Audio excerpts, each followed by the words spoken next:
दोस्तों, दुनिया का नक्शा तेजी से बदल रहा है और इस बदलाव की सबसे बड़ी हलचल इस समय समुद्र के अंदर हो रही है। चीन, रूस और ईरान, इन तीन देशों ने मिलकर दक्षिण अफ्रीका के तट पर एक ऐसा मेगा नौसैनिक अभ्यास शुरू किया है जिससे कि अमेरिका सहित नाटो और पूरे पश्चिमी देशों की नींद उड़ा दी है। क्या यह सिर्फ एक मिलिट्री ड्रिल है या दुनिया में एक नया पावर ब्लॉक तैयार हो रहा है? आज की इस वीडियो में हम इस पूरे घटना चक्र को आसान भाषा में समझेंगे कि यह अभ्यास क्यों हुआ, इसमें क्या क्या हो रहा है, इसका दुनिया पर असर क्या होगा और सबसे अहम और ज़रूरी बात कि भारत को इससे क्या सीखना चाहिए।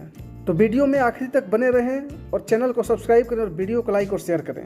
तो शुरू करते हैं अपना पहला सवाल कि अभ्यास क्यों हो रहा है। दरअसल चीन, रूस और ईरान, ये तीनों देश पश्चिम यानी कि अमेरिका और उसके सहयोगियों की नीतियों से असहमत रहते हैं और ये तीनों अपने अपने क्षेत्रों में एक अलग शक्ति बनाना चाहते हैं। रूस यूक्रेन युद्ध में व्यस्त है, चीन इंडो पैसिफिक क्षेत्र में अपना दबदबा बढ़ाना चाहता है, ईरान मिडिल ईस्ट में प्रभाव बढ़ाने की कोशिश कर रहा है। इस अभ्यास का मकसद दुनिया को दिखाना है कि हम मिलकर अपनी सुरक्षा और शक्ति का बड़ा ढांचा खड़ा कर सकते हैं। अब समझते हैं कि इस अभ्यास में वास्तव में क्या हो रहा है। तो सबसे पहले तो जहाज़ों की तेज रणनीतिक चालें, जिसमें पता चलता है कि युद्ध की स्थिति में कौन सा बेड़ा कितनी जल्दी प्रतिक्रिया दे सकता है। इस अभ्यास में मिसाइलें दागी जा रही हैं, टॉर्पीडो टेस्ट हो रहे हैं और समुद्री टारगेट को हिट करने की ट्रेनिंग दी जा रही है। यह दिखाता है कि तीनों देश अपनी नौसैनिक शक्ति को मजबूत करना चाहते हैं। ड्रोन के जरिए समुद्र और आसमान की निगरानी यह आधुनिक युद्ध में सबसे अहम हिस्सा है। तीनों देश अपनी तकनीक को आपस में साझा कर रहे हैं। हेलीकॉप्टरों को जहाज पर उतारने और उड़ाने की भी ट्रेनिंग दी जा रही है, जो कि कठिन और महत्वपूर्ण तकनीक होती है। यह सिर्फ ट्रेनिंग नहीं बल्कि एक मैसेज है कि ये देश मिलकर कभी भी ऑपरेशन चला सकते हैं। अब बात करते हैं कि दुनिया पर इसका असर क्या होगा।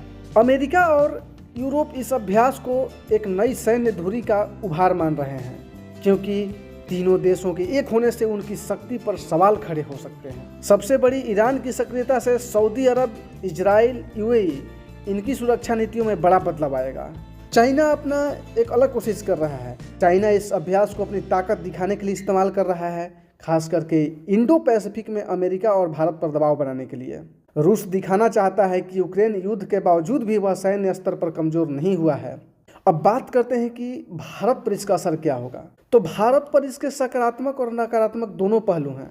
रूस भारत का पुराना सहयोगी है, ऐसे अभ्यास रूस को मजबूत बनाते हैं।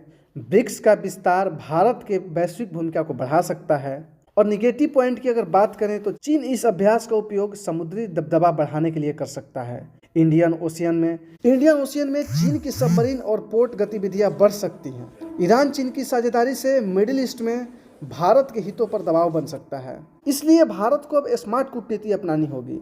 न तो किसी एक ब्लॉक में पूरी तरह झुकना है और न ही खुद को कमजोर दिखाना है। दोस्तों, दुनिया बदल रही है और बड़े देश अपनी अपनी स्थिति मजबूत करने में लगे हैं। चीन, रूस, ईरान का यह नौसैनिक अभ्यास सिर्फ एक ड्रिल नहीं बल्कि आने वाली समय की भू राजनीतिक तस्वीर है। आपको क्या लगता है, क्या यह नया गठबंधन दुनिया में बड़ा बदलाव लाएगा?